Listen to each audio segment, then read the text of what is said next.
This webinar will be recorded, just so all of you know. Any questions you ask, we'll be reading out. We would love to make this an engaging dialogue between these two incredible innovators that we have here, Ellie Losleben and Jess Ladd.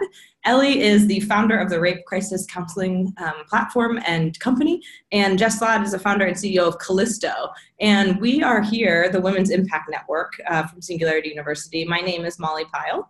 And I'm Stacey Maldonado. We are the co-chairs of WIN, Women's Impact Network, and our mission is really to bring light to gender equity and how we can bring more resources, networks, and support to folks within the community of Singularity University, as well as in our larger ecosystem, ensuring that folks have access to tools, to networks, to support, and we're kicking off this Exponential Equity webinar series. And ultimately what we want to do with this series is focus on innovators, men, women, all genders who are using technology and shining a spotlight on issues related to diversity, inclusion, social justice, gender, the larger kind of umbrella of equity and how we can be using tech to support and scale these efforts in this field. So we are just thrilled to have Ellie and Jess here to talk a little bit about their work. And I am the sort of facilitator of this dialogue, but they are true innovators in this space. So I would love to pass it over to them to get us started, just hearing who they are, how they got involved in this work, what they're currently doing, and then have a couple more questions to frame the conversation. And we would love to have questions as well from our audience and those folks participating. So Ellie, why don't you kick us off and tell us a little bit about the Rape Crisis Counseling platform? Sure, thank you, and thanks to everyone for joining us. I'm Ellie Losleben. I'm the co-founder of Code Innovation, and one of our platforms is this Rape Crisis Counseling service that we kind of decided about 3 years ago should digitize rape crisis counseling, because rape crisis centers usually in the US, provide this support to survivors who show up at health centers. And those are, even in the US and industrialized countries, quite few and far between. They are not actually reaching everyone who needs them. And then, of course, when we go to emerging economies and other countries where the health systems aren't as developed, we see a complete gap in services for survivors. And particularly, this is focused on a very specific intervention, which only takes quite a few hours, which is showing up at the health center to support a survivor as she, and I will use she, although of course survivors are of all genders, navigate what is often a very traumatizing process, what can be described in the research sometimes as a second rape, because of the cultural issues that she may encounter, because of the rape myths that may be carried by the healthcare providers, and the antagonism that she may sometimes experience, which are real barriers to care. Research also shows that if there is an advocate there at that moment, the survivor is much less likely to have adverse, not only physical health effects, of course, because this can prevent pregnancy. If you go to the health center, you can prevent sexually transmitted infections, and also, if it's relevant, HIV. So it's not just that, it's also the psychosocial impact of what's happened. So when there is an advocate present, you see less depression, less anxiety, less suicidal ideation over the long term. And that's a really significant health systems impact for what is essentially, at the moment, all around the world, a volunteer intervention. Wow, yeah, thank you so much, Ellie. And I actually, before joining Singularity University, I had some time where I was volunteering for my social work degree in a courthouse, helping with the injunction office for women and some men, and folks of all backgrounds, ages, and got to see kind of firsthand the effect of intimate partner violence, some domestic and sexual abuse and stalking, and folks who wanted to file injunctions. And our role there in the courthouse office was really just ensuring, like you said, there's an advocate, there's somebody there. The difference that it makes, I think, to feel seen and supported and to feel like you're not alone through a process like this is just incredible. It's huge. One of the things that, well, the app itself has 3 use cases. One is a training primer. So for would-be volunteers, which is what we're seeing when it's being used in many countries around the world. The other 2 are in-hand resources. So that just-in-time learning paradigm where it's like, okay, you download the app, it's in your hand, and it's telling you as an advocate or even as a survivor, how to navigate, what to ask for, and how to advance your needs as a patient. It was inspired. I'm faculty at Singularity University, and I was was leading the leadership program at Global Solutions, at the Global Solutions program over this summer.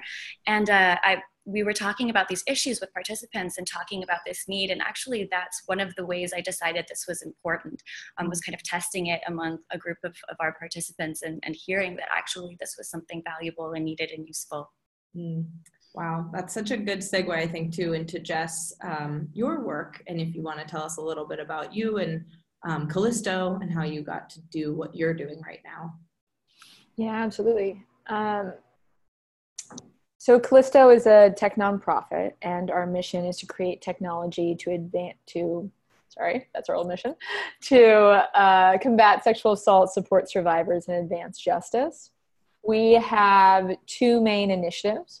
One is called Callisto Campus, that, as you might imagine, supports survivors of sexual assault on college campuses in the US. That launched about 3.5 years ago. And then we just a month ago launched a private beta of a new system, which we're calling Callisto Expansion for now, which is designed to also be a bit more disruptive. And we're starting that new system out in sort of professional industries, starting actually with the startup ecosystem, supporting startup founders in reporting sexual misconduct that they faced, including, but not limited to, by investors. Wow. The central thing that the platform does is it detects serial offenders, so that if you, for whatever reason, don't want to come forward unless you know that you're not the only one, or if you want to take coordinated action with other victims of the same perpetrator, we're, to our knowledge, the only system that really enables you to do that in a way that keeps you in control throughout the whole process. For a lot of survivors, that sense of agency and control is so critical. So we think about that a lot. Similar to that sort of just-in-time information. What information do people need to know about different reporting options when they're deciding whether or not to come forward, or when they're show up and now they need to figure out how to deal with this experience? What can they be thinking about to make that experience less traumatic if they do decide to report to any entity? How can people be good allies or bring their friends along with them to have that support person in the waiting room? So content about that. But we also allow survivors to create a timestamped record of what happened to them, so they can store those data and preserve evidence when they're still deciding what to do, because often it takes months, if not years, to label what happened to you as sexual assault, much less feel like you want to report. And often that switch of both labeling what happened to you as assault and feeling motivated to report happens when you learn that there are other victims of the same perpetrator. That can often clarify things for people. It also means that you're a lot more likely to have success if you do come forward. Unfortunately, a lot of our systems right now are very broken. Going to the police, going to HR, going to Title IX, even going public it's risky. It's not to say one shouldn't do it, just one should be aware of the risks. And if you go it where you're not alone, you have somebody else, you know that there's another victim and they're going to that same entity at the same time, it's more likely that you'll have success, which is a sad truth, right? That should not be necessary, but that is the reality that we're living in. So the system was really designed and inspired in part by my own experience as a sexual assault survivor. I was assaulted in college, and it took me over a year to report. And by the time that I did, I felt like I didn't have documentation of the evidence that was being asked of me. I did not have a good reporting experience. The police officer ended up telling me there's two sides to every story and handing me a brochure on couples counseling. And I regretted reporting. I found, to your point, sort of that second rape, I found the process of reporting my assault to be more traumatic than the original assault. And when I had PTSD attacks later, it was about the sense of not being believed, not about the fear of being assaulted. So our goal here is really, how can we not necessarily increase reporting or increase accountability, but how can we empower survivors to make the choice that's right for them with all of the information that they might want to make that informed choice and to take coordinated action, if they wish, with other victims of the same perpetrator. And make it as easy as possible to choose that right decision for you and to achieve the outcome that you want to achieve by that path. Wow. Well, First of all, thank you for sharing that and for showing up here so authentically, choosing to do this work every day. And Ellie as well, we know, we're capable, smart people. There's plenty of other things we could do with our life and our time, right? But choosing every day to try to solve these types of problems that are so incredibly pressing to women, to humanity at large, it's just something I deeply respect and admire. So wanted to add how grateful I am for both of you for being here and sharing your experience and doing this work. And I was wondering how you see technology as an enabling force then ultimately to try to empower, support, and connect survivors. And either one of you who feels more moved, go ahead to respond. Yeah. Yeah, I mean that's a lot of our approach. The system doesn't work without tech. So unfortunately, there aren't many people who can act as a good human information escrow. A lot of people are mandated reporters. Most people can be subpoenaed for this information. The exception is really attorneys or certain therapists, or depending on who has privilege in your state. But it's really something, if you want to detect serial perpetrators in scale that we're trying to do, it's really something that one needs really well-built technology with pretty advanced cryptography in order to do well. The other factor I think is just so much of the stigma involved in being a survivor and seeking in-person resources. And that's true for women. It's also very true for male survivors who are even less likely to report than women, and transgender survivors who for many reasons often do not want to come forward and report. So the barriers to in-person reporting can be pretty high. And the importance then of getting really clear information about what to expect, how to prepare yourself, as well as link to sort of those resources that can be pretty hard to find, is really essential. Yeah, absolutely. Ellie, I imagine Yeah. something to add. Yeah. It's very much the same. We're using a very simple mobile app. It's right now on both platforms. Most of our users are outside of the US and using Android. And it was the success of our other platform, which is a platform for women's savings groups, which really reaches into rural areas in Africa. And creating that platform in 2013, before mobile phone penetration was really what the GSMA were using their data, before that had really happened in a way across the continent. What we're seeing is as mobile phones, the cost decreases, as connectivity decreases, these phones are becoming accessible, usually secondhand Androids or even Blackberries, as I've seen in the market recently, really becoming accessible to everybody. And of course, women are the last people in the family to get phones, but nonetheless, as soon as they have purchasing power, they are getting phones. And seeing that and knowing that I could bank on that trend continuing allowed me to think, okay, this is really valuable as a mobile app. We're creating a web-based resource at the moment with the same content. And our biggest issue at the moment is that we're in English only. So we're looking for funds for translation because, of course, local language content is the most important thing in terms of accessibility. Our savings group platform is in 9 languages at the moment, most of them African languages. So that has really allowed that to be accessible. So we're hoping to do the same thing as we move forward. I think really, as we sit in more industrialized countries, we forget the power that having a phone in your pocket can bring to a person in terms of their ability to access information. And what I saw when we were doing the market research for the rape crisis counseling app was that there were already apps pitched towards survivors, but that they weren't trauma informed, they weren't necessarily appropriate, and certainly they weren't looking at an intervention around something that can connect the survivor to the health system and eventually also hopefully the justice system, because the theory of change is if you can get into a health center, then there's a possibility for the health worker to do a forensic evidence exam, as challenging and difficult as that is, with the materials at hand that can be logged as evidence, so that if the survivor chooses to report to law enforcement, then there's a chain of evidence that's linked and that evidence can then be used if she decides to prosecute and go to court. So the idea would be connecting in the best world scenario, the survivor to a whole range of services that end with community and justice. And the tech really makes that possible, of course, as our technologies are improving too. There's other things we can add in, but that basic psychosocial support, trauma-informed support is possible, even just reading it on a mobile phone.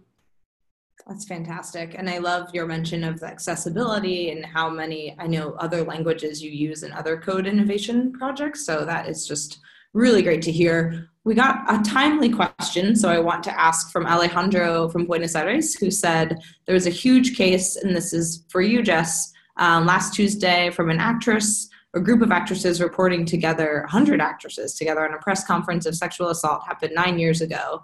Everything you just described was identical to what happened to her, lack of tools, documentation, and he thinks Callisto is great. Can it be used currently in Argentina or in Spanish? Or if not, any plans for expansion? It can't.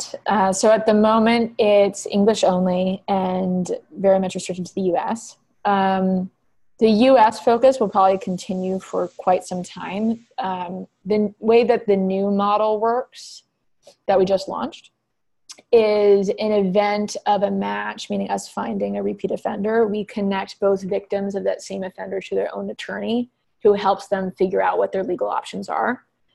These options vary a ton, even within the US, a ton, based on the state and the appropriate law, based on the type of misconduct, based on the industry of the perpetrator, based on the documentation status of the survivor, the age of the survivor at the time of the incident. So even within the US, we're dealing with massive complexity to try to match survivors to an attorney who can really understand the appropriate laws that apply to their case, and therefore provide them with high quality advice about where to go next. So scaling that network of attorneys, those legal options counselors, is going to be a big challenge for us as we grow. So for the moment, we're very much focused on the US, but do hope at some point to provide the site in Spanish for us, because there's also this services component that will involve not only the technology change, but also needing to make sure that we have attorneys who speak Spanish or are bilingual to help support that network. So it's a big shift for us. We do open source all of our code though. So while we don't have a lot of bandwidth to actively support or provide technical assistance to people building off it, we are more than happy to have somebody spin up a similar system in another country. And some of our hope down the road is that's really how we scale internationally, not by us taking on everything, because we don't have the cultural competency to do that or the legal expertise, but rather by helping empower people to use a similar code base where data is encrypted in the same way, and then potentially try to figure out how do we get these different systems to match against one another to allow even for international detection as perpetrators move from country to country. That is so awesome. And you probably saw a big smile across my face and Ellie too there, I think, because we were thinking of how SU and Stacy, yes, we're all like, oh, that is just amazing. That just hits at a heartstring of Singularity University around the 6Ds, making it more democratized and decentralized. And Ellie, do you want to mention anything? Well, I would just like to high five you from a distance, Jess. That is amazing. My original kind of impetus for what we did came from a story that my friend, journalist Gina Moore, wrote about another friend who was raped in South Sudan and works for the UN and the, well, I should say the communities associated with the UN, and the lack of accountability specifically in the aid and development sector, and the issue of serial perpetrators being something that's very well known. And of course, if people are on diplomatic passports, they're actually immune to prosecution in that country. There's a whole issue of justice within that system. So you're giving me some ideas and conversations to have next. I did not know you were open source. That is phenomenal. Yeah. And I think that's really essential for this whole thing working. I mean, I think of it in the context of sexual assault and how to create like a global matching escrow. And, you know, that'd be exciting. It's also terrifying because there's so many unknowns there, but it would be really cool. I think the other piece of that in our hope of making it open source is this sort of matching escrow technology doesn't just have to apply for sexual assault, right? One could imagine it being political whistleblowing or police brutality reporting, or really any sort of power dynamic where the people are kept silent because of the power dynamic, but if they're able to find one another and sort of have collective voice, they're able to take action. So our hope is that this kind of as a model can be not just the technology, but just sort of the theory of change could be something that could be applied to other social justice issues as well. Oh, I love it. So excited by that. Thank you so much for that answer, and Ellie, for that great point. And just one more question, and we encourage all of you all and as our participants to chime in with any questions. Pradeep said universities could be the first place where this tool can be deployed, and I know you're currently doing that. I'm just wondering how many universities you're working with or your plans for expansion? Yeah, absolutely. So we are on 13 university campuses right now, serving 162,000 students. It's working pretty well sometimes. So I want to sort of give caveats to why universities are challenging. When universities promote it, it works well. So sexual assault survivors who visit their school's Glyptotype site are 6 times more likely to report. They're 3 times more likely to seek out emotional or medical resources because we provide linkage to those resources. They report 3 times faster than the national average. And we found serial offenders. So overall, 15% of survivors who opted into our matching escrow matched with another victim of the same perpetrator last year, 15%. So that means that that was a serial offender, they knew it, and they were able to report to the same entity at the same time. And on some campuses, that matching rate was as high as 45% when there really was high awareness of the product among students. So it can work really well. I think our limitations are that most schools don't actually want this. They actually don't really want to increase reporting.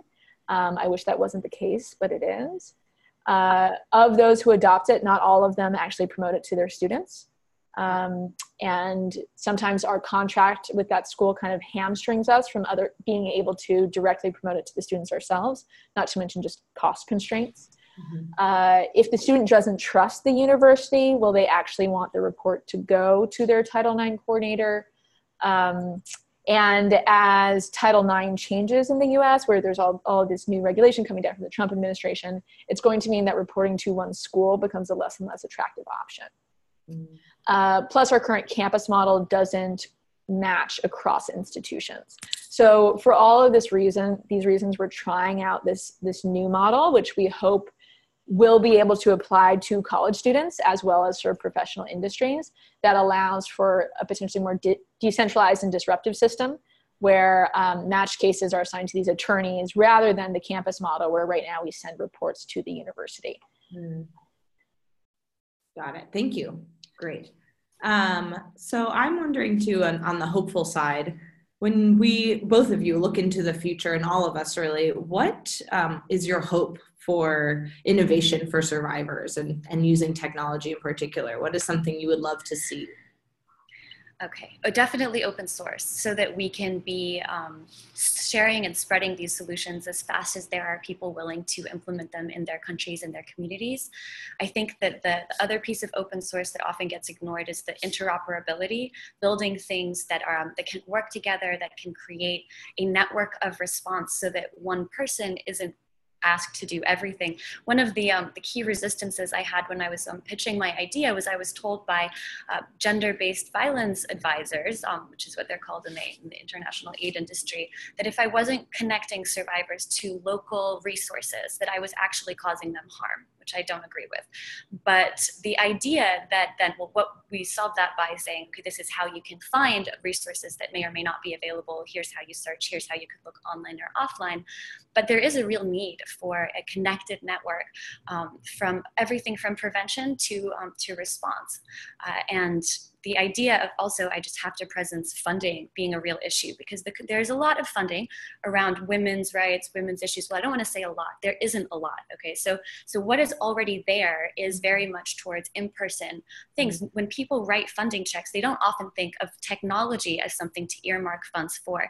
So what I found was there's a lot of money for tech and innovation. And there can be some resources for women's rights, but also I want to say specifically violence against women and girls. Mm-hmm. When you put those two things together, people literally said, well, you should crowdfund this. And I funded this mostly out of pocket for myself because Code is a for-profit, but also just what we're doing is strange and nobody has done this for global women before. So we found ourselves in a really frustrating position because it's also impacted our ability to scale into languages. But the fact is, we're not the only people who face this problem. There's a tremendous issue of international feminist solidarity, by which I mean like supporting women in other countries, the emerging economies, in countries that are not as friendly as our industrialized countries or Western democracies can be for women's rights, women's human rights, and actually supporting them not just with finances or with resources, but actually with in-kind support, with solidarity, with connections, and reaching out and making those relationships happen just through the internet is something I've been working on. If people are interested, the women living under Muslim law, the Wulumul Network is a fantastic place to start and look at that. And there's a great book called Your Fatwa Does Not Apply Here by Karima Benoune that also talks about the issues of if we're trying to create women's human rights within a democracy or within a context, how is it that we can do that from a global perspective and not just in our own countries? Nice. Thank you, Ellie. Jess, any thoughts on hope maybe an open source? It's so great Ellie mentioned that, because you presence that already, that you two maybe 6 months from now will have a follow-up webinar on the collaboration that's possible here. Yeah. I mean, I have so many hopes of like just kind of what would the world look like if rape didn't exist, or at least was far, far less common, if it wasn't such a rite of passage for so many people. And like, what would that mean about the way we could trust one another, the way we could carry ourselves in the world, right? But to be more concrete about it, I think, I just think this is a really interesting time that gives me a lot of hope. Like the Me Too movement, and granted there's a lot of backlash and there's a lot of things that are hard and there's a lot of people coming out and facing not great reactions, but we're having the conversation. At least in certain places we're having the conversation. And we're starting to get nuanced in that conversation, and we're pushing back. And these ideas that were just some kind of buried down in people's minds are, for better or worse, coming out, and we're discussing them and we're debating them and we're picking them apart. And so my hope is that like survivors can feel less alone. And if they don't feel supported by the entire world, at least they know that there are other people like them who do have their back. My hope is that sort of reduced sense of isolation, even if people, decide that coming forward in a public way doesn't make sense for them, which often it doesn't, at least helps them feel less stigmatized, more supported, and kind of more in tune with their own experience. My hope is that the philanthropic world wakes up to the fact that this is a giant problem and does maybe make some of those resources available to the organizations doing this great work. That hasn't really been the case yet. Like I haven't seen any major funders say like, yes, I really want to take on this issue and deeply invest in this. At least not domestically in the US. That could be true internationally, I'm not sure. But it sounds like not really. And I think it is a real time, to your point, Ellie, for kind of collaboration, right? I think that all of these different groups are getting really excited. I think there's new groups popping up. There's established groups. And if we can get people to see each other as collaborators rather than competitors, which I think the funding scarcity plays into that problem. But, and if we can help share resources with one another and help refer survivors to the group that is best able to support them in that moment or their needs in that moment, help maybe even refer one another to the funder that is most likely to be interested in them, even if they're not interested in us. Like, how can we start to build this more supportive group among whether it be technologists or just service providers or national nonprofits, et cetera, that do provide that continuum of care and that sort of wrap around vision of what does it mean to make change, from policy advocacy to consent education from an early age to bystander interventions to crisis support to justice. And one of the things that's just been really interesting to watch with the Me Too movement is how survivors are finding all of these own new routes to justice, right? Which I think is both like terrifying and exciting, but that people are kind of just so fed up, I think, to a certain degree that they're just like, whatever, I'm just going to go public or something. So I worry that people are doing that without properly understanding the risks involved in that. But I am excited to see that momentum. And I hope that if we actually can empower survivors to almost crowdsource ideas about like how in this world where often it doesn't really feel like there's a route to justice, how can we together create justice? What does that look like? What does it look like to create peer-to-peer accountability if the institutions won't? What does that look like if I have the ability to like confront my perpetrator and say, hey, what happened to you was not okay. I really want a sincere apology from you and a commitment to change. And by the way, if you don't change, I'm going to know about it and I am going to hold you accountable. Like if there was a way for survivors to actually know that, to actually hold their perpetrator accountable, how does that also just allow us to open up that conversation in a way that right now is not very appealing, because maybe I get a commitment to change, which feels nice, but I never really know if they meant it. So just kind of thinking about this like community policing in a new way when we have such broken systems of justice is really exciting to me. And I did want to add a hopeful piece from my side too. One of the more interesting things that has happened since our launch 8 months ago, because we've only been doing word of mouth marketing, have been the emails that I've been getting from users around the world who have said, I found your app and now I'm starting a group with my friends so that we can volunteer for our friends in our network when this happens to them. And I find that amazing. And it really just speaks to the ability of us, once we're empowered with the right information, to solve our own problems and essentially basically create a demand for appropriate services. Because even if these services aren't available or are available in a very inappropriate way, creating a demand that says, no, I'm sorry, like that is not an appropriate way to speak to me. No, I do need this. I do need this medication. If you don't have it, I'll find it from someplace else. That is what actually changes the system from the grassroots up. Now, of course, it's not the only thing. We also need top-down change, but it is very powerful. I mean, we're in 21 countries now across Africa, across Asia, and all around the world. And I have to say, like, I think that this kind of change is actually contagious. When survivors meet each other who have gone through, and as a survivor myself, I met women when I was on my journey who were further along than me, who taught me what it meant to be trauma informed, who taught me what it meant to heal. And to me, that is also contagious. So even the ability of Singularity to recognize this issue, to give resources and time to this issue, to invite Jess and myself to the beginning of what is a global conversation I can see from the chats that are popping up. This is what creates change. This is what gives people hope. And you may not see it at first. It does take sometimes years for this to be able to be something that people are comfortable sharing and talking about. But for those of us who are willing to make that a safe space for everyone to participate, it's important. The second thing I would add is the emails I have gotten from perpetrators are the things that I least expected. And I have been approached by perpetrators in person, but especially perpetrators reaching out. And just acknowledging. I at first thought, like, why are they writing to me? What am I supposed to say? And then I realized I think that they just want a space to share.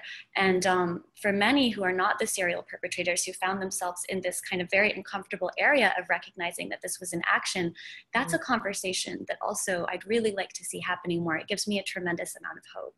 Wow, that's extremely powerful. Thank you for sharing that. I had no idea that was something you experienced. I know you're so deep in this work, but you never think, I think sometimes about the perpetrator side, right? And them needing some platform and outlet as well in many ways. And you also we have a global audience here. So I do want to just add how cool it is to see from the chat folks joining us from Iran, from St. Louis, from Jamaica, from Mexico, from Argentina, from Chile, from Canada, Barcelona, Saudi Arabia, Brazil. So this is really inspiring to see that obviously there's so much interest from folks around the world on how we're leveraging technology to support folks who have survived sexual assault and how we can scale these efforts and innovation. So thank you to all of you for joining. I do want to add someone from Japan, more Brazilian. So it's really awesome. I want to add a great question from Ananya, who said, it's for both Jess and Ellie. As a 16-year-old, how can I educate myself through your apps and others to prevent sexual assault? I have friends that have been sexually assaulted and was wondering what I could do as a teenager to help out my peers with tech. And I think that really aligns with our discussion on both the hopeful side as well as the work that we have left to do. From my side, first of all, thank you for asking that question. And I'm really sorry that that's something that your friends are experiencing. What I can say is there's a tremendous amount of work in each country and each culture to be done around prevention. My platform, and Jess's as well, is particularly around response. But there is a section in the Rape Crisis Counseling app, and you can find out more at rapecrisiscounseling.org, and you can download it. It's just called what it's called. But there's a section around rape myths, and particularly intimate partner violence, because we do know that the majority of perpetrators are known to the victims, and many of them are actually partners or former partners. And of course, this actually goes, that number goes very much higher when you're looking at under 18s. So in particular, there in every culture, I have not run into a culture without these myths around what it means to be assaulted. And basically they diminish sexual assault as a crime.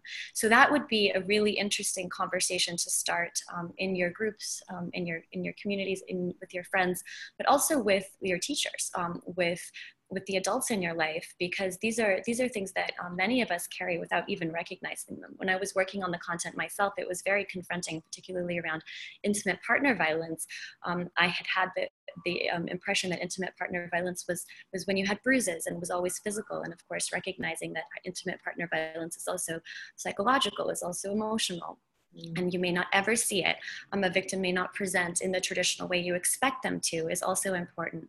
I would also say making a safe space for disclosure, and there is a section on that in the app too, creating the conversation and a context of safety for disclosure, whether that's a survivor or whether that's a perpetrator, and having those conversations in a safe way. Safety is really that psychological safety is what I'm talking about, is key. So good for you for asking those questions. Your friends are lucky to have you. That's such a great answer. I'm not quite sure what to add. Just to riff off a point that you were making a little bit about how do we help people see that everyone can be a survivor, but also everyone can be a perpetrator, even ourselves. And I think that that's a really hard thing to come to terms with, because I think that we in general think of sexual assailants as being these like evil human beings. So when our friend does it to us, or when our child is accused of this, or when we ourselves do something, let's say problematic, it is hard for us to see that person or ourselves as a sexual assailant, because we're like, well, we're not evil, right? Or they're not evil because they have all these great qualities. So like that couldn't have been a thing, because those two things don't hold. So I think helping separate out the importance of sexual assault as a behavior, and evil people do sexual assaults, and it's possible that some like kind of okay, most of the time people do sexual assaults too. And that we all need to realize that we do have the potential to sexual assault other people, and that it is our responsibility to make sure that we don't do that or don't do something that could be interpreted as that by that other person. And that while intent is part of it, one can sexually assault somebody without intending to, right? Like if you have sex with somebody who is way too drunk, maybe you didn't intend to sexually assault them, but that still means that you did if they were past the point where they could consent. So I think really trying to break down and like, I don't want to say destigmatize being a sexual assailant, because that's not what I mean. Like, I mean, it's still like a horrible thing to do to someone else. But I think us being able to see kind of some of the nuance here and is really important for understanding the reality of the situation, and is often what survivors themselves have to come to terms with when they're categorizing what happened to them, particularly when they know the perpetrator, which is most of the time. There's this sort of disconnect, which is some of why it's so hard to label, between this person who I knew and trusted did something to me that behaviorally is problematic and it had an impact on me that was negative, but I'm not sure how to label it because I'm not sure how to label them. So one of the things that we think about through Callisto is how to use behavioral definitions rather than legal, and help people understand that it doesn't matter what that person intended. If their actions meet these types of behaviors, in our opinion, they sexually assaulted you. And then what you want to do about that is up to you, right? That could be trying to confront them and say that's not okay and get a commitment to change if you feel like that they're a changeable person. That might be being like, you deserve to face consequences, which they do because they harmed you, whether or not they intended to. But I think we really do need to start peeling apart all the different layers of this in order to truly empower survivors to get the outcomes that they care about, which are very wide ranging. Like every survivor is different, every case is different, their relationship with their perpetrator is different. But also if we want to prevent it, and if we want to help people understand that I am capable of that, my friends are capable of that, it is my responsibility to make sure that I don't do that, neither do the people who I know or love. And that if somebody who I know or love is accused, the reality is that they probably did it. And like, I wish that wasn't the case, and nobody wants to believe that.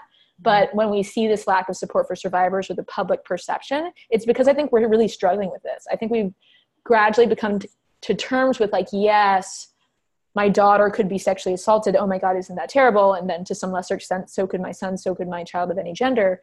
But we haven't come to terms yet that also means that my son, my daughter could be a predator, could be a perpetrator. And so I think we're in our evolution of really like struggling with that reality, and it's icky and it's hard and it's nuanced and it's complicated, and there's like so many different opinions about it. And, but I think we need to start having that conversation, which helps us decide like what is the appropriate response for what degree of behavior over time and among people, and make sure that we are calibrating to make sure that the people who are doing this, who aren't capable of change, are removed from their ability to do this from other people by whatever means. And those who are capable of change, not that they deserve a chance to, I would not say that, but that if the survivor wants to give them a chance, let's enable that as a possibility. Whereas right now it kind of feels like it's an all or nothing situation in terms of your choices. Thank you. Yeah, that kind of aligns too with another question that we received around someone who said, from their experience of more than 3 decades in management, all such incidents at the workplace usually get reported to HR first, which they say usually ends up not believing or supporting the survivor, making the hurdle of receiving help even more difficult. So is there a way to recruit C-suite executives into making these tools part of the employee assistance programs, or maybe just in a larger concept too, like you're saying, how do we soften the sort of acceptability rate of this is happening in your company, this is happening on your college campus, this is happening in the places where you like to ignore it or pretend like it's not happening, you prefer to not talk about it. How do we bring it more into the conversation and help the mindset shift of deny, don't believe, make it hard to get support, make that a thing of the past? Yeah, so I can tell a little bit kind of about our route and the way that we think about partnerships with companies. So far we have not partnered with any companies yet. It's just been universities and then the private beta that we just launched for startup founders. But we are speaking with companies about partnerships, which is like an interesting thing to try to negotiate, right? Because what we're giving is you're giving your employees access to a third-party attorney, which can be really scary for an employer until you start to think about it more. Because the reality is that less than a third of sexual harassment is reported to HR. It's sometimes dealt with very well. It's sometimes not. As a CEO, you might not know about it if your HR is doing a bad job, and you certainly probably won't unless you're doing surveys or something, have any idea of the extent to which it's happening. Mm-hmm. So what you might know is that you see high turnover on a particular team, or people are leaving, you don't know why, or next thing you know, you're sued or you're outed in the New York Times and like you're blindsided. And some CEOs, I think that's the case. Some I think totally knew about it the whole time. But as a CEO or as a general counsel, how can you help ensure that, make it more likely that you'll hear about things, problems, so that you can actually source them at their core, which is the perpetrators, and potentially also the culture that is enabling those perpetrators, and help ensure that you're holding your like ops and people team accountable for doing that. I think another piece to think about beyond sort of C-suites or general counsels as being really important for adoption is also board members, right? You as a board member probably don't want to have an Uber type situation. You as a board member want to protect your investment. You as a board member want to be investing in companies that have healthy workplaces, because that's where your money is going a lot of the time.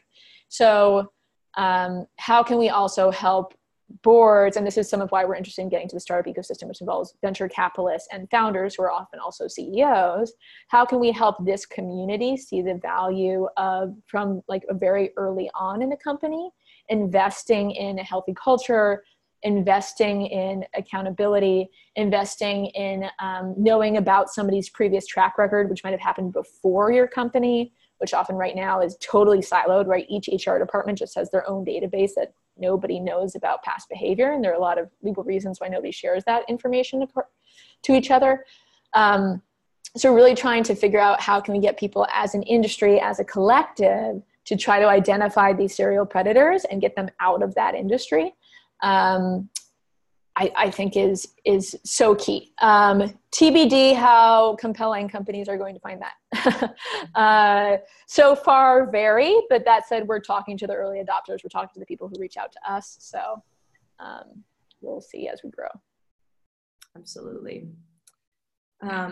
Ellie, this question we had from Milad may be suited for you given your extensive background in different global markets and regions, although it's a problem that's rather difficult for any of us to single-handedly take on. But Milad said, the problem my land is most of the girls in my country are engaged sooner than normal time. And one most important factor, they don't have access to the internet. So maybe their voice can't be heard, or they can't see other democratic countries because free access to the internet is forbidden. So how could we solve this? Or maybe how can we think about in places where access to tech is a barrier in the internet? And I'm sure you have thoughts. Yeah, and recognizing early marriage or child marriage as an issue, recognizing the digital divide, and then also nations' stance towards a free and open internet as an issue kind of beyond the scope of this particular conversation, the digital divide and the closed or open internet in particular. It's really, so we kind of hacked this on the self-help group platform, on the Women's Savings Group platform that my company also leads, in an interesting way that could be relevant. And it's by using a one-to-many approach. So you don't need everyone to have a phone. And you don't even need most people to have a phone. All you need is one phone from one influencer. And we did this for our About Ebola app as well, where we managed to get Ebola information all throughout Liberia and Sierra Leone with a one-to-many approach, because the influencers are usually the people who have enough money and access to have a phone. I'm not saying that that phone necessarily has access to an open internet, but that person may also have access to someone else who has an open internet. So there's like a chain and a network of information sharing that can happen when there's a tremendous desire to have this conversation.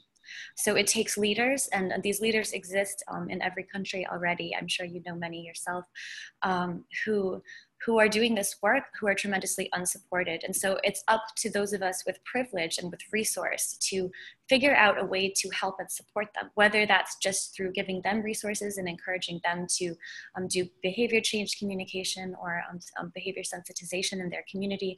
Often it can be, what we find is that the most interested people in this conversation in the beginning are women, because the women are most of the survivors who are willing to at least share about this amongst themselves.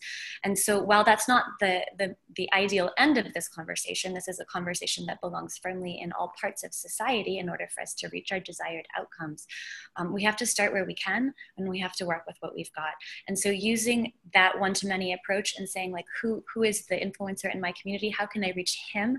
How can I reach her? One of the really interesting things is you might be surprised, like the tech that is available, what you can do with it. And one example I really wanted to mention was Harassmap in Egypt. This started in 2010, inspired by Ushahidi and Frontline SMS tools. But a group of 4 women with some advisors from Cairo University created a map where you could pin where you were harassed on the street in Cairo. Now, not just that now, fast forward, and I highly recommend checking this project out. It's amazing. Not just that, but now you can say, I was harassed, and then I was harassed with intervention. And intervention means somebody said something to somebody to make you okay. And actually, there's a really famous Egyptian music video from this year. I'd have to look it up. I have it in my notes. But that basically shows this happening before the music starts. This is how they framed the beginning of this pop song. A woman's walking in the street. Someone says something to her. She closes, and someone else yells at the person, chases them away, asks if she's all right. She straightens back up again. She continues walking. And the song, which is about something completely different, starts. And to me, this was such a moment. When I was in Cairo just a month ago, the climate on the street had completely changed from when I grew up there and when I was last there, which was over then 10 years ago. And I was asking around, and people said, oh, it's because of Harassmap. Because if you see your neighborhood is on Harassmap, your sense of pride is immediately injured, and you think, this is ridiculous. I know that street corner. That's not acceptable. And then you start to have a conversation, particularly the men in this case, about what can be done to protect. And when something does happen, you feel much more empowered as a bystander to intervene. Now, this can have a massive impact on women feeling comfortable in public spaces, women accessing things like health and education.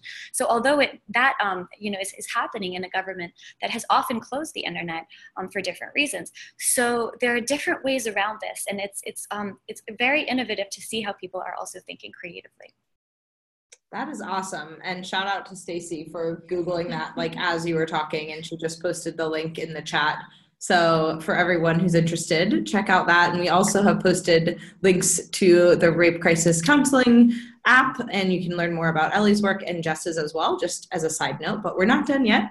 I was wondering if either of you or both would be willing to share either what you've personally overcome as a woman carrying out this work, or if you don't want to answer that, totally cool, what you would want to share with people who might currently be doing this work or planning to work on a solution that will support survivors.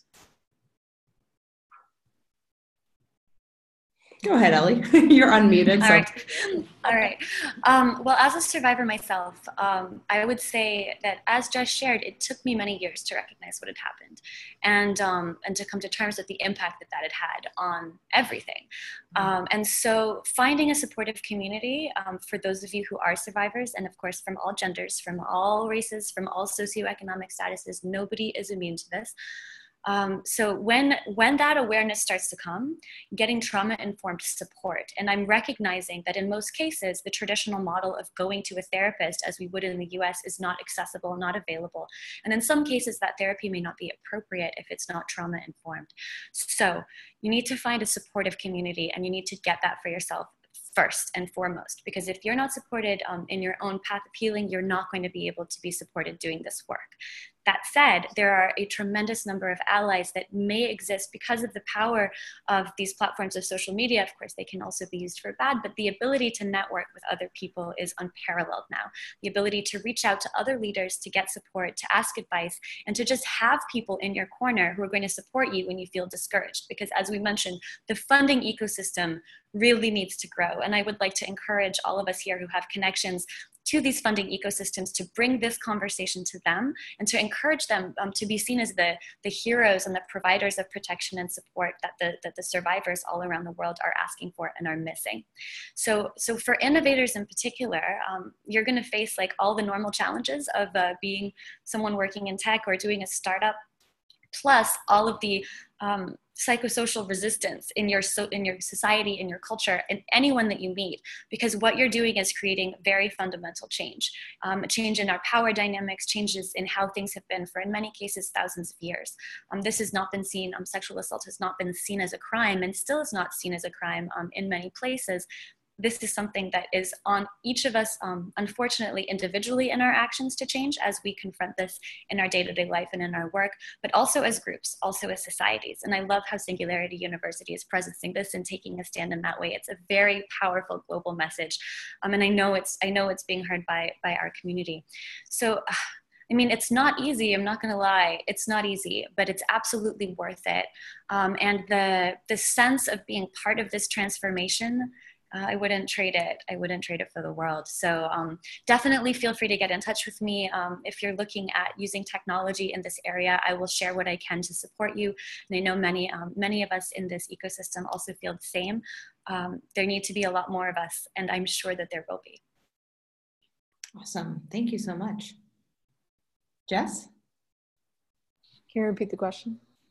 Oh, just if you would like to share anything about, for folks who might be considering doing work in this space or are already innovating in any tech or solution to support survivors, any words of wisdom or sage inspiration? Yes. So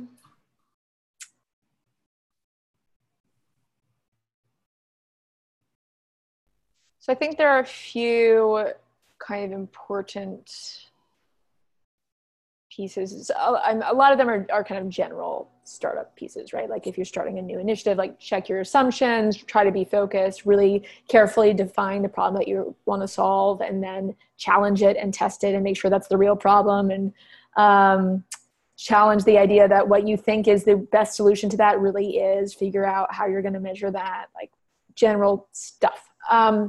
But I think the pieces that have been particular to working in this space, I think one is really around kind of this issue of resiliency, and that it is both empowering and helpful in my healing process to work in this space, and very destructive to it depending on the day. Because people will disclose to you all of the time. Like to Allie's point about like perpetrators emailing you, that happens to me too, although to a lesser degree, but you'll hear stories from your friends, from your family members who never told you, to your Uber driver. You'll be hearing them from, like the next thing at a party, people ask you what you do, and then that becomes, you end up sort of counseling the people around you. So it becomes a very large part of one's life. And so I think you need to be at a certain place to feel comfortable taking that on. I think particularly if you're a survivor, it can be really healing because you make all these connections and you see yourself in these other people and you are part of this community. But it can also be really triggering. So I think having a support network, double checking that you are in that place in your journey where you can play in that role, and feeling comfortable and not feeling bad about yourself if you need to step back, either temporarily or permanently. And creating self-care plans and like support teams around you. So for example, on our team, we have a sort of a self-care planning framework that everybody creates at the beginning of the year. Everybody checks in and updates mid-year. That is, here are all the different ways I'm going to take care of myself in many different dimensions of self-care. And here are the requests of my coworkers to allow me to do that. So for us, a lot of what that looks like is like flexible work hours, the importance of wellness days, the importance of destigmatizing on the team, having a therapist or being at your therapy appointment. We have a self-care Slack channel where people share best practices or just like pictures of kittens. Right. We very much encourage you, like if you need a day for just wellness, take it. It doesn't count towards vacation. So that holistic support is really important, as well as just thinking about the number of hours that you can actually put in. I see all the time people, but particularly survivors, getting into the space and burning themselves out really quickly. And so it's a big problem. Your empathy is going to be deployed all the time, but having empathy for yourself and really realizing that like, if you want to stay in this movement for the long haul, you need to pace yourself. And that means that you might work a lot fewer hours than other startup founders do. Like you might need to, and I certainly do. And you're going to have to take your vacation. You really need to take it, and you need to take your weekends, and like you need to create space in your life for things other than this topic. I joke with my friend runs another great nonprofit in space called Rise, which is doing a lot of advocacy in the US. And we joke about this idea of, well, this is really dark humor, but I feel like this crowd can take it, of rape-free Saturdays, meaning like on Saturdays, I don't think or I don't talk about rape. If people ask me what I do, I make something up. Like this is my day to just not think about this topic. So being able to take a step back and realize that you are a person other than your job in this space, even when that job can become really all-consuming, is really critical. And building a team around you that has that norm of self-care and other care, so that you can be resilient as a group in a topic that's really hard and challenging. Awesome. I love that answer. Thank you. And I definitely feel like there is this sort of badge of honor that is not cool, but everyone acts like it is in startup world in Silicon Valley of, oh, I work 80 hours a day, or I do I don't sleep. I drink all the coffee and I don't need anything else. And we don't think about how, if we're not refilling our cup, how can we expect to pour into others, right? And especially in this work that's so sometimes deeply personal or brings up other feelings or can be very re-traumatizing or triggering. So thank you for sharing that, both of you. And I wanted to add, one of our audience members or webinar participants said to you, my heartfelt gratitude and admiration for the panelists for sharing their survivor experiences. You exemplify heroism at its most ennobled and enabling form. So just wanted to let you know that sharing some of this is really landing for a lot of folks, because I think it comes from this place of authenticity that no one can argue with or deny, although people may try or people may say they don't believe it. We're here, and you both are doing such incredible work that's just deeply important, and I think very resonant with the folks who've chosen to join us, and hopefully others who are watching this in the recording. And we had more questions, which just again goes to show how much interest there is in this topic, I think, but we are at time. Essentially, I want to respect everyone's time and just, again, thank you both so much. If there was anything you want to close with, but I think that was such beautiful kind of statements. But maybe one last thing as we have a minute left, our 16-year-old guest who had asked earlier how we can prevent and support friends who've been in these experiences. What can we do to get rid of the stigma around talking about rape culture? Or in some communities, rape culture is still not recognized. So how can we think about this and just come together to just eradicate rape culture and tear it down and build a new culture in its place, where rape-free Saturday is every day? Yeah. Well, that's definitely a topic for like a whole other hour. It's right, and huge. Yeah, but I definitely want to speak to it because it's important. I come from a public health background. That's how I was trained, and there's this idea of behavior change communication and the fact that talking about things changes them, particularly when we have a crime that's usually shrouded in silence and stigma and very real discrimination. Breaking that down can be as simple as a conversation, but the conversation needs to be safe and respectful, of course. But every conversation that we have changes that in your society and in your culture. And then, of course, there's some very creative ways that we can use media, we can use art, we can use drama, we can use music. The example of the music video I gave from Egypt is just one of those. His name is Ahmed Meki, if you want to look him up on YouTube.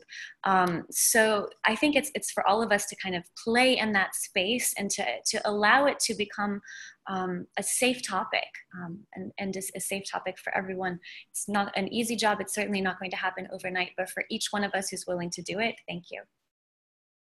Great. Thank you so much, Ellie. Yes. Yeah, I mean, it's a big project and it's gonna take a while, but I say that, but some movements happen real quickly, right? And it surprises you how quickly some social change can happen. Jocelyn, hi Jocelyn, I mentioned on the chat the Men's Story Project. There's also a Call to Men. There's sort of a decent number of initiatives that are focused on helping men be better agents of change, which I think is great. I also think we need to realize that women and people of all genders can also be perpetrators, and that we shouldn't just assume that like you're a guy, so you have to be an ally. Like you might also be a survivor, or you're a woman, so you're a survivor. So, but I think there are initiatives there. I think to your point about media, I think that's one lever that I just think is interesting. I think social media, right, is already playing a very big role in trying to at least shed light on rape culture, and help us see it when it's always been there, by bringing a lot of these conversations to light in a very kind of public forum and forcing these conversations. But I also think that media, in terms of the stories that are told and how they're told, it's been interesting to watch. I haven't seen any stats, and just anecdotally, it's felt like over the last 10 years, there have been more and more stories of sexual assault told. Sometimes in a way that feels like it's critiquing from happening. Sometimes in a way that it feels like it's almost glorifying it, or assuming that like every female heroine has been raped at some point, which is like kind of a problematic trope. But I do think that media teaches us a lot, and people learn a lot, particularly at a young age, through stories, through video. And it just sort of depending on where you live, you consume different content, different media. But how can we be setting these norms? Because people learn sexual behavior often, like, right, not necessarily just from observing their parents, but from the media that they consume. So what would it mean to kind of try to dismantle culture by setting healthy norms really early on through the stories we tell, the relationships that we see modeled, be that in like your teenage drama that you watch or the porn that you watch. Like there's a lot of different types of media that teaches people norms that I actually think is hopefully bending into the direction of good storytelling around this stuff. But still, you don't often see like a really high quality consensual sexual interaction to some degree happening. Often like what is really glorified as like being so romantic is kind of problematic when you double click into it. Particularly things that when I watched media from like 5 years ago, I'm like, oh wow, things have changed a little bit. But that does give me hope that we're kind of starting to think about these things in a more nuanced and more careful ways overall. Absolutely. I have to echo that. I mean, the fact that we're gathered here, we're having this conversation, we have such an engaged audience asking questions and so many folks who registered, to me, it gives me hope that we are moving the needle in terms of openness to have these conversations, even though it can be tough or uncomfortable. And it's people like both of you who are choosing every day, like I mentioned, to wake up and innovate in this space, who are also bringing it more into light and into the forefront of conversations, into tech spaces, into places where it may otherwise not exist or be very unwelcome. So we thank you so much again, as someone mentioned, for doing this heroic work. Another panelist or a webinar participant said, congratulations to Ellie and Jess, very inspiring women and projects that help and innovate where it is much needed. And I couldn't agree more. We're just very grateful for both of you for joining us and for everyone for tuning in. We will send out a recording so you can rewatch, or you can send to other folks who you think might be interested. And then we would just love to continue this conversation that way. And stay tuned again, more exponential equity webinars. This is the first of many, but I could not have asked for two more incredible people to help kick this off with us. So just thank you both again, and to everyone who joined us. We really appreciate it. Have a wonderful rest of your night, and let's keep making innovations to solve the world's biggest problems, right? Word. That's right. Thank That's you. right. Everyone. Thank you. Bye.